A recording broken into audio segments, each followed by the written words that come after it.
100 രൂപയുടെ പ്രോഡക്റ്റ് 1000 രൂപയ്ക്ക് വിൽക്കാൻ ഒരു വഴിയുണ്ട്.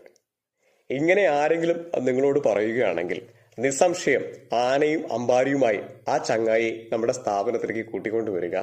എന്നിട്ടത് വിറ്റ് കാണിക്കാൻ വേണ്ടി പറയുക.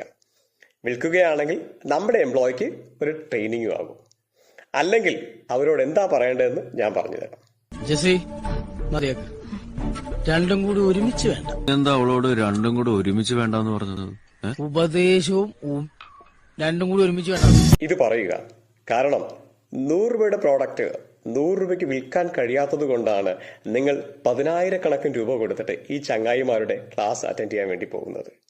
ഇങ്ങനെയുള്ള ക്ലാസ്സിൽ കേൾക്കുന്ന സ്ട്രാറ്റജീസ് നിങ്ങളുടെ സ്ഥാപനത്തിൽ ഇംപ്ലിമെന്റ് ചെയ്യുകയാണെങ്കിൽ ഉറപ്പായിട്ടും നിങ്ങൾക്കുള്ള നല്ല എംപ്ലോയീസ് കൂടെ കളഞ്ഞിട്ട് പോകും. അല്ലാതെ മറ്റൊന്നും സംഭവിക്കാൻ പോകുന്നില്ല. അപ്പോൾ എങ്ങനെ? മറക്കാതിരിക്കുക.